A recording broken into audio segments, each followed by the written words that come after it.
आज हम आपको सिलॉक्स में एक नया टॉपिक के ऊपर में डिस्कशन करने जा रहे हैं। सिलॉक्स में अभी जो टायर 1 एग्जाम होने वाली है, आरआरबी की, पीओ की, आरआरबी क्लरिकल की, उसके बाद आईपीएस पीओ का फॉर्म अभी निकल चुका है। तो सिलॉक्स में बहुत सारे स्टूडेंट को बहुत सारे प्रॉब्लम होते हैं। तो बहुत सारे स्टूडेंट ने बोला कि सर आप एक वीडियो कर दीजिए इसके बारे में। तो अभी हम आपको डेली कुछ ना कुछ वीडियो देते रहेंगे रीजनिंग का, मैथ का। तो उसमें अभी का जो टॉपिक हम आपको डिस्कशन करने जा रहे हैं वो है सिलॉक्स में ओनली अ फ्यू का। ये टॉपिक एक ऐसा टॉपिक है जिसमें बहुत सारे स्टूडेंट बहुत सारे प्रॉब्लम फेस करते हैं। आप कितना भी प्रैक्टिस कर लीजिए, कहीं ना कहीं जाके उनको प्रॉब्लम में आ ही जाते हैं। तो इसी को दूर करने के लिए आज हम आपको जो दिखाने जा रहे हैं जो टॉपिक वो है ओनली अ फ्यू सिलॉक्स का। तो सिलॉक्स में ओनली अ फ्यू का मतलब क्या होता है? ये कंडीशनल क्वेश्चन है। जैसे अगर फ्यू दिया है तो फ्यू का मतलब हो गया नॉर्मल सम। फ्यू ARB का मतलब नॉर्मल सम ARB, नॉर्मल सम ARB।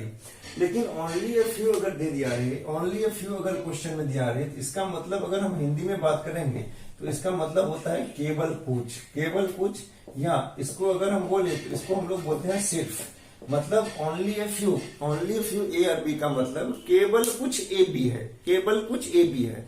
तो अगर ऐसा रहे कि only a few student in this class wants to visit Victoria Memorial, तो इसका मतलब क्या है कि केवल कुछ बच्चे इस क्लास के विक्टोरिया मेमोरियल जाना चाहते हैं। तो केवल कुछ बच्चे जाना चाहते हैं, इसका मतलब क्या है कि बाकी बच्चे जो है वो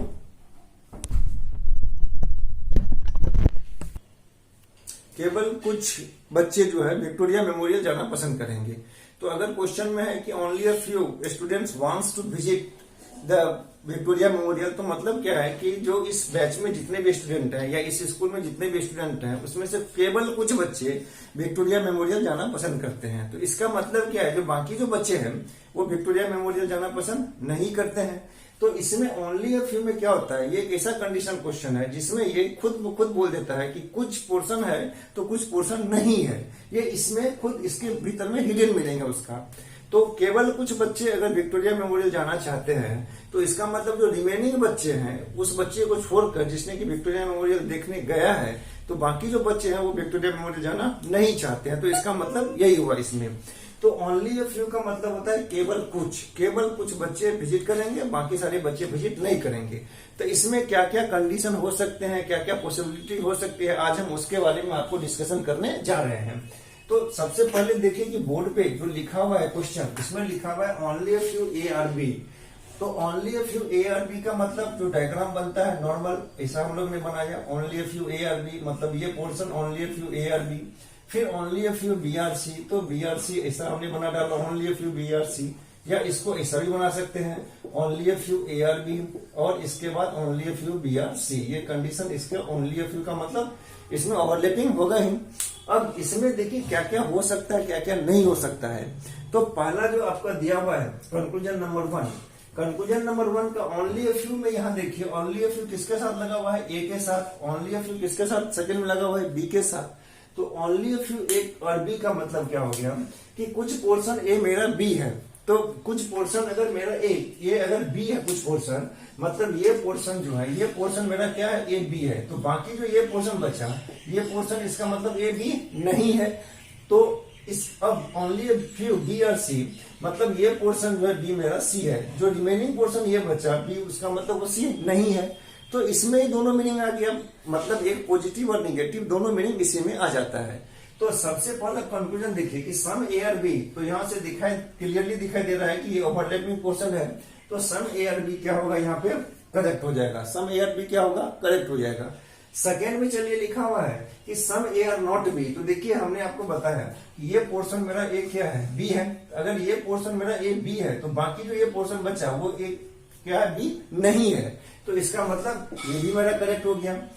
थर्ड कंक्लूजन कर रहा है कि सम BRA, तो देखिए आप अगर यहां से गए तो यहां से क्या था, कंडीशन अप्लाई किया हुआ था कि some ARB some AR not B। लेकिन जब आप इधर से इधर की तरफ आ रहे हैं यहाँ पे तो सम BRA, देखिए यहाँ पे ये भी करेक्ट है आपका। अब हम जब चौथा नंबर पे जा रहे हैं कंक्लूजन में, तो सम BR नॉट A, आप यहाँ पे एक चीज का ध्यान दीजिएगा कि ओनली अ फ्यू जो है, ओनली अ फ्यू ये किसके साथ में लगा हुआ है, तो ओनली अ फ्यू किसके साथ में लगा हुआ है, A के साथ में लगा हुआ है। तो ए के साथ में लगा हुआ है, इसका मतलब क्या कि कुछ पोर्शन ए बी है, कुछ पोर्शन ए बी नहीं है, लेकिन ए बी नहीं है, ऐसा नहीं बोला गया है कि बी ए नहीं है या बी ए है, ऐसा कुछ नहीं बोला गया इसमें। तो सम बी आर ए, ये तो मेरा एकदम करेक्ट निकल रहा है क्योंकि ओवरलैपिंग पोर्शन है। उसका तरह some B are not A, ये क्या होगा यहाँ पे गलत हो जाएगा। क्यों गलत हो जाएगा? तो ओनली अ फ्यू ए के साथ लगा हुआ है, मतलब ए बी नहीं है और ए बी है, लेकिन बी का ए के साथ में पूरा का पूरा पॉजिटिव रिलेशन है, इसीलिए यहाँ पे क्या हुआ, निगेटिव मेरा ये गलत हो गया। इसके बाद 5 नंबर में जब जाते हैं तो यहाँ लिखा हुआ है कि it is possible that all A are B, it is possible that all A are B. तो जैसा कि आपने 2 नंबर में देखा कि some A are not B, कुछ पोर्शन जो है ए मेरा बी नहीं है। अगर कुछ पोर्शन मेरा ए बी नहीं है तो ऑल ए आर बी यहाँ पे पॉसिबिलिटी में कैसे हो जाएगा? नहीं होगा। क्यों नहीं होगा? तो some A are not B, कुछ पोर्शन मेरा ए बी नहीं है। तो जब ए बी नहीं है तो ऑल ए आर बी होने का कोई चांस यहाँ पे नहीं है। नेक्स्ट में कर रहा है it is possible that all B are A, तो ये मेरा करेक्ट होगा। ये क्यों करेक्ट होगा? तो some B are not A, यहाँ पे देखिए एग्जैक्टली यहाँ पे गलत हुआ। अगर एग्जैक्टली गलत हुआ तो पॉसिबिलिटी में यहाँ क्या होगा, ये करेक्ट हो जाएगा। It is possible that all B are A, यहाँ पे करेक्ट हो जाएगा।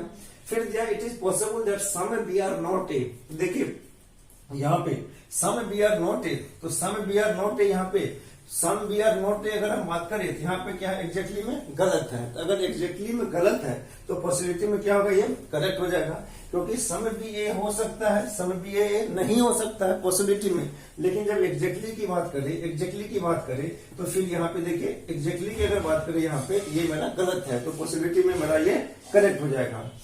इसके बाद 8 नंबर में all A can never be B, इसका मतलब क्या होता है? All A can never be B, इसका मतलब क्या हुआ कि some A are not B, some A are not B, some A are not B. तो देखिए यहाँ पे some A are not B, यहाँ से 2 नंबर से मेरा करेक्ट आ रहा है some A are not B, तो इसका मतलब ये भी यहाँ पे करेक्ट हो जाएगा।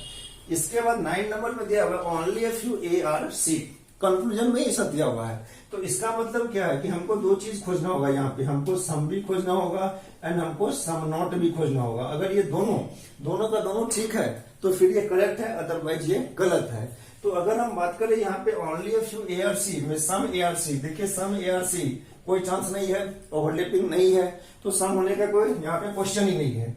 सम A are not C, some A are not C, तो देखिए यहाँ पे some A are not C, some A are not C, ये भी यहाँ पे एकदम क्लियरली दिखाई दे रहा है कि इसका भी कोई गुंजाइश यहाँ पे नहीं है। तो अगर यहाँ पे सम ए आर सी भी नहीं है, यहाँ पे some A are not C, some A are not C, इसके बारे में भी यहाँ पे कुछ नहीं कहा गया है। तो ओनली में क्या होता है कि इसमें दोनों का दोनों करेक्ट होना चाहिए।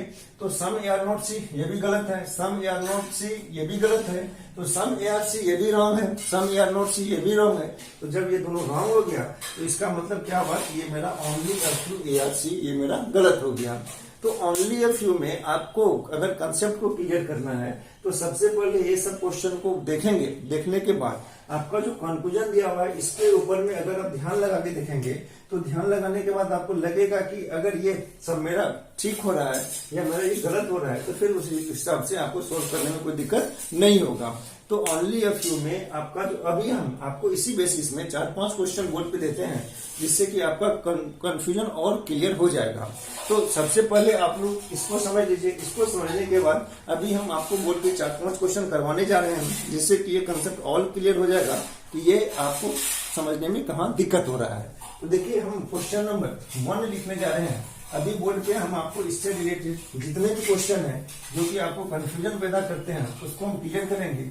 क्लियर करने के बाद आपको ओनली अ फ्यू रिलेटेड जितने भी क्वेश्चन एग्जाम में आते हैं, एटलीस्ट टायर 1 एग्जाम में, वहां पे उम्मीद करते हैं कि कोई दिक्कत आपको नहीं होगा। तो सबसे पहला क्वेश्चन हमने बोर्ड पे लिखा है यहाँ पे।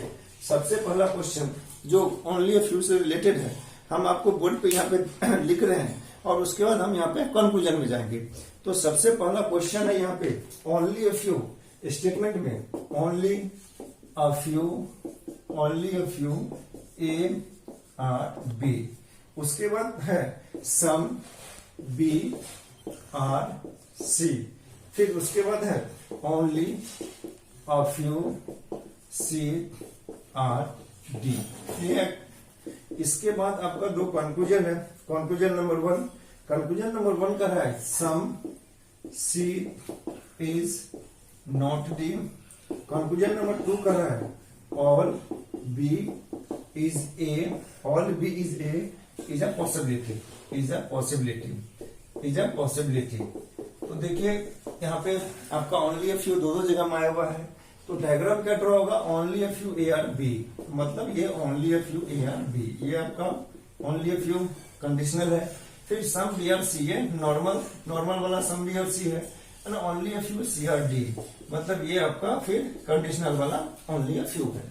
अब चलिए कंक्लूजन, ये डायग्राम आपका ड्रॉ हो गया, रेडी हो गया। अब कंक्लूजन में some C is not D, some C is not D, तो आपका कंक्लूजन में only a few C are D, इसका मतलब क्या हुआ कि some C are D and some C are not D, दोनों का दोनों करेक्ट है। तो सम सी आर डी वो भी करेक्ट है, some C are not D वो भी करेक्ट है। तो यहाँ दिया हुआ सम सी इज नॉट डी, तो ये करेक्ट हो गया। ये करेक्ट होने का कारण क्या है, तो only a few C are D, मतलब इसी में दो हिडन मीनिंग छुपा हुआ है कि सम सी भी डी है, सम सी डी नहीं है। अब 2 नंबर में all B is A, all B is A is a possibility, तो देखिए all B is A, all B is A is the possibility, तो ये भी करेक्ट हो जाएगा। क्यों करेक्ट होगा, तो ओनली अ फ्यू किसके साथ में लगा हुआ है, ए के साथ में, ओनली अ फ्यू किसके साथ में लगा हुआ है, ए के साथ में। तो ओनली अ फ्यू ए के साथ में अगर इसी क्वेश्चन को ऐसा करके पूछता कि all A is B is the possibility, all A is B is a possibility, तो फिर ये रॉन्ग हो जाता। क्यों रॉन्ग होता, तो some A are B and some A are not B, तो जो पोर्शन मेरा यहाँ पे ए बी नहीं है, वो पूरा का पूरा नहीं हो सकता ऑल में। तो यहाँ पे all B is A is the possibility, इसीलिए ये पोर्शन भी मेरा यहाँ पे करेक्ट हो गया। लेकिन अगर ऐसा रहता कि all A is B is the possibility, तो फिर मेरा ये गलत हो जाता। तो ये आपका पहला एग्जाम्पल था, इसको समझने में कोई दिक्कत नहीं हुआ होगा, उम्मीद करते हैं।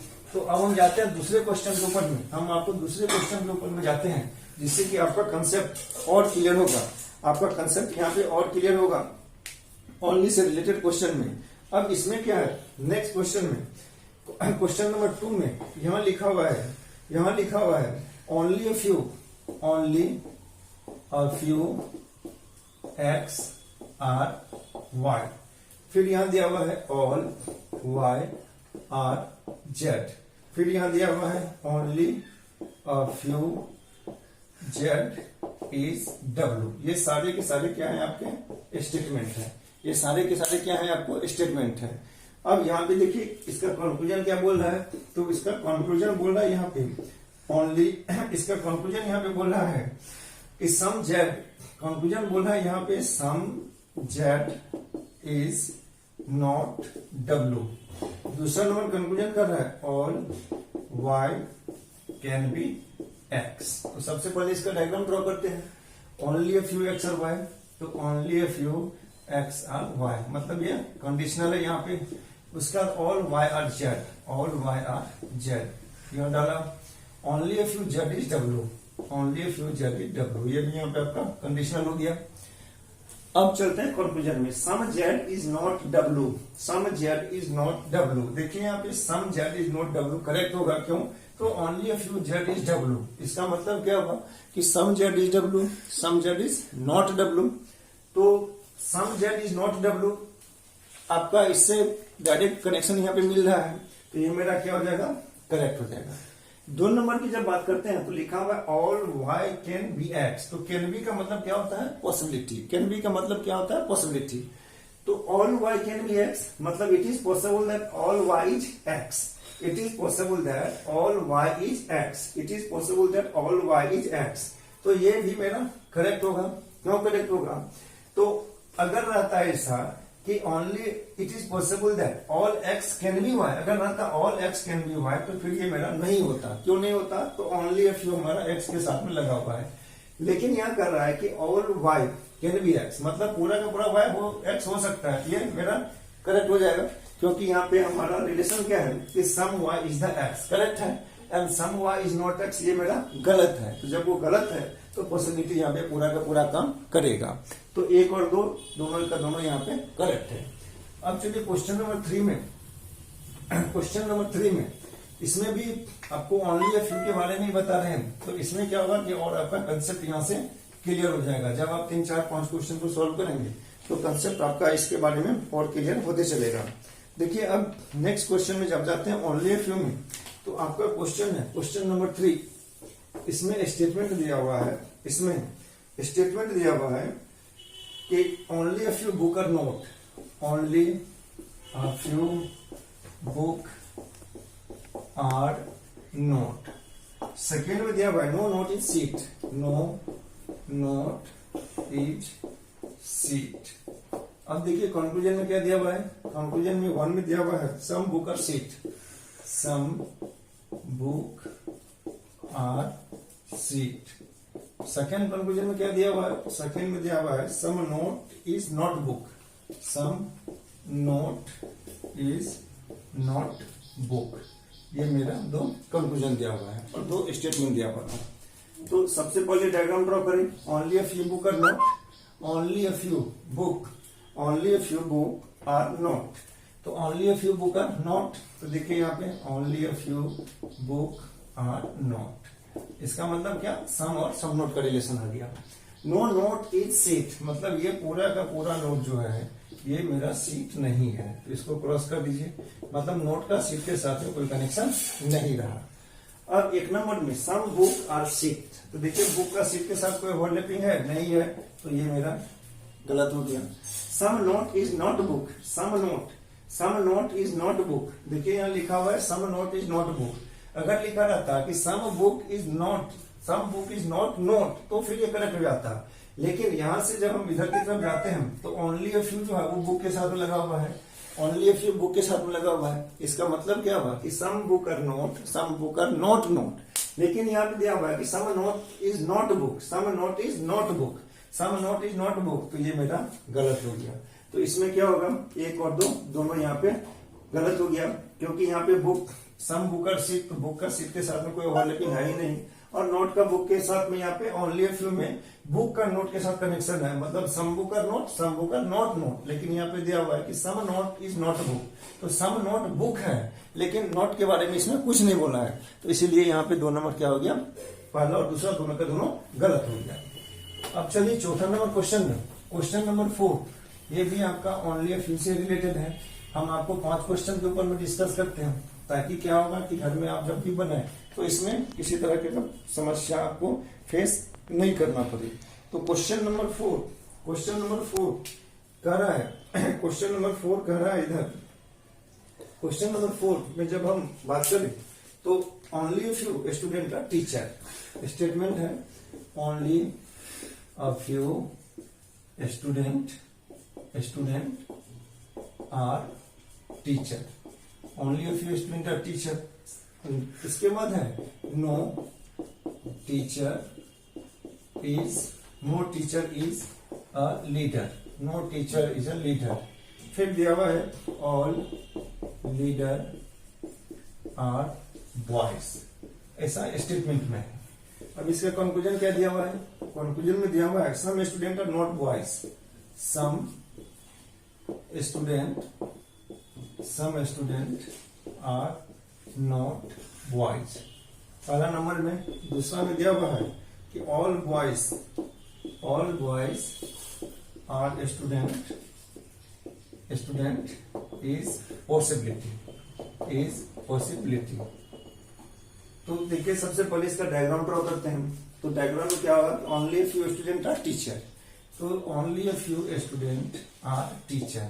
इसमें क्या हुआ कंडीशन, मतलब some student are teacher, some student are not teacher. उसके लिए no teacher is a leader, मतलब कोई टीचर जो है ये लीडर नहीं है, no teacher is a leader. All leader are boys, ये मेरा डायग्राम हुआ। अब कंक्लूजन में जाते हैं, फिर some student are not boys, तो देखिए यहाँ पे सम स्टूडेंट क्या यहाँ पे टीचर है, some student are not teacher, तो some student are not teacher, तो जो स्टूडेंट मेरा टीचर नहीं होगा या सम स्टूडेंट जो टीचर होगा वो लीडर नहीं होगा। सम स्टूडेंट यहाँ पे क्या है, टीचर है, तो जो पोर्शन मेरा स्टूडेंट टीचर होगा वो लीडर नहीं होगा। लेकिन बॉयज के बारे में कुछ नहीं बोला है, मतलब बॉयज हो सकता है, तो अगर पॉसिबिलिटी रहता तो फिर वो करेक्ट हो जाता, लेकिन पॉसिबिलिटी नहीं है, इसीलिए ये गलत है। अब यहाँ पे अगर ऐसा रहता कि all boys are student is a possibility, all boys are student, all boys are student is the possibility. तो देखिए सम बॉयज क्या है, मेरा लीडर है, तो सम बॉय जो लीडर है वो टीचर नहीं होगा।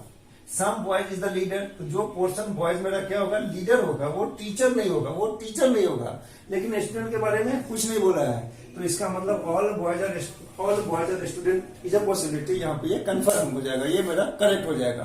क्यों करेक्ट होगा, तो some boys is the leader, तो जो बॉय मेरा लीडर है वो टीचर नहीं है, लेकिन स्टूडेंट वो हो सकता है, पूरा का पूरा स्टूडेंट हो सकता है। तो all boys are student is the possibility, यहाँ पे क्या होगा, ये करेक्ट हो जाएगा।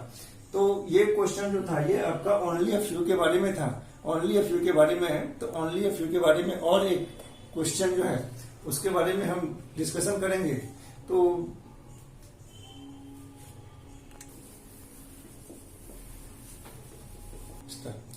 अब हम आपको 5वां क्वेश्चन के ऊपर में डिस्कशन करने जा रहे हैं। उसके बाद हम आपको 5 क्वेश्चन बोर्ड पे देंगे जो कि आप लोग बनाएंगे, बनाने के बाद आप कमेंट करेंगे और इसमें जो दिक्कत होगी फिर उसके ऊपर में हम लोग जो है व्हाट्सएप में इसमें डिस्कशन करेंगे कि इसमें कहाँ दिक्कत है या दिक्कत नहीं है। तो अभी हम आपको और एक क्वेश्चन के बारे में डिस्कशन कर रहे हैं, ये भी ओनली अ फ्यू के बारे में ही है। तो इसके बाद हम आपको बोर्ड में क्वेश्चन देंगे, आपका होमवर्क रहेगा, आप उसको बनाइए। अगर उसमें किसी तरीके का कोई दिक्कत है तो फिर उसके बाद हम लोग इसमें डिस्कशन करेंगे कि इसमें कहाँ दिक्कत है या कहाँ पे कंसेप्ट में अभी भी आपको दिक्कत हो रहा है, उसके बारे में जाके हम लोग चर्चा करेंगे। तो अभी जो हम आपको 5वां क्वेश्चन देने जा रहे हैं ये भी ओनली अ फ्यू के बारे में ही है, ये भी ओनली अ फ्यू के बारे में ही है। और ओनली अ फ्यू के बारे में ये क्वेश्चन के बारे में डिस्कशन करने के बाद हम आपको होमवर्क देंगे। तो देखिए इसमें आपका क्वेश्चन क्या कर रहा है, क्वेश्चन इसमें कर रहा है, स्टेटमेंट में आपको कर रहा है only a few games are cricket, games are cricket. Second में कर रहा है some cricket is football, some cricket is football.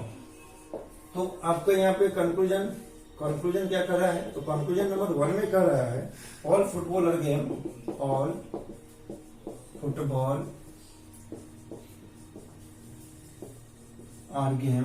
दूसरा नंबर में कर रहा है some cricket can never be game, some cricket can never be game. तो सबसे पहले डायग्राम में जाते हैं, only a few game are cricket, only a few game are cricket, some cricket is football, some cricket is football. ये क्या, ये मेरा कंडीशनल है, मतलब some game are cricket, some game are not cricket, ये मेरा कंडीशनल है। तो all football are game, all football are game. तो देखिए यहाँ पे और होने की कोई संभावना ही नहीं है, बिकॉज ओवरलैपिंग सम का है। Some cricket can never be game, इसका मतलब है कि some cricket is not game, some cricket is not game. तो ये भी मेरा गलत हो गया। क्यों गलत हो गया, तो ओनली अ फ्यू मेरा किसके साथ लगा हुआ है, गेम के साथ में।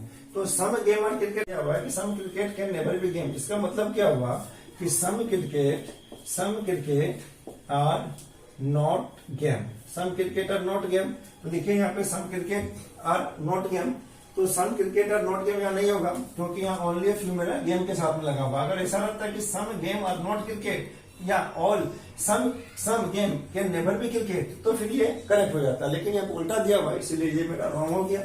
इसीलिए यहाँ पे क्या हो गया, दोनों का दोनों रॉन्ग हो गया। तो पहला और दूसरा दोनों रॉन्ग हो गया। तो ये 5 क्वेश्चन हम आपको डिस्कस किए बोर्ड पे। अभी हम आपको 5 क्वेश्चन और दे रहे हैं, तो उसको आप घर में प्रैक्टिस कीजिए। अगर किसी भी तरीके का उसमें समझने में दिक्कत हो तो कमेंट बॉक्स में जाके कमेंट कीजिए, या उसका आंसर अगर आपसे हो जाए तो कमेंट बॉक्स में आंसर छोड़ दीजिए। फिर उसके बाद हम उसका आंसर को अपलोड कर देंगे कि ये आंसर आपका सही है या गलत है। तो क्वेश्चन को आप देखिए, नोट कीजिए, अगर अच्छा लगा तो इसको अपने दोस्तों के बीच में जरूर शेयर कीजिए। तो पहला क्वेश्चन इसमें स्टेटमेंट में है, पहला क्वेश्चन स्टेटमेंट में है only a few B are C. इसके बाद है यहाँ पे फ्यू सी आर डी। इसके बाद दिया हुआ है कि only a few D R E. तो कंक्लूजन नंबर 1 में इधर कर रहा है कि some B are E 2 number में it is possible that all B are D. Question number 2 statement में है only a few Ram are Mohan. Only a few Ram are Mohan. Only a few Mohan are Sohan. और कंक्लूजन नंबर 1 कर रहा है यहाँ पे। Conclusion number 1, it is possible that all Ram are Sohan. 2 number में it is possible that all Sohan are Mohan. All Sohan are Mohan. इस दोनों question का आंसर आप लोग दीजिए कमेंट बॉक्स में। अगर ये क्वेश्चन अच्छा लगे तो फिर उसके बाद हम आपको क्वेश्चन को बढ़ाते रहेंगे। ये हमने आपको ट्रायल बेसिस में दिया है। सबसे पहले इस क्वेश्चन को देखिए, सॉल्व कीजिए, कमेंट बॉक्स में इसका आंसर दीजिए। उसके बाद अगर क्वेश्चन अच्छा लगे तो फिर उसके बाद हम आपको और ज्यादा से ज्यादा क्वेश्चन आपके यूट्यूब चैनल में देंगे ताकि आप इसको सॉल्व करें और कमेंट बॉक्स में इसका आंसर करें। तो ये सिलॉक्स का एक छोटा सा एग्जांपल था जो हम आपको दिखाए ओनली फ्यू, जो कि एग्जाम में बहुत दे रहा है अभी और हर एक आदमी को इसके लिए प्रॉब्लम हो रहा है। इसको सॉल्व कीजिए, सॉल्व करने के बाद कमेंट बॉक्स में आंसर दीजिए और अपने दोस्तों के बीच में इसको शेयर कीजिए। हम अब आपको प्रत्येक दिन यूट्यूब में मिनिमम एक टॉपिक देंगे, रीजनिंग, मैथ और बैंकिंग अवेयरनेस के बारे में। आप लोग हर समय यूट्यूब चैनल में अपने बेल लिंक को दबा के रखिए, नोटिफिकेशन बार को, ताकि आपको मिलते रहे यहाँ पे हर चीज। तो आज से हम आपको हर दिन कुछ ना कुछ यूट्यूब में देते रहेंगे। ये था सिलॉक्स के बारे में।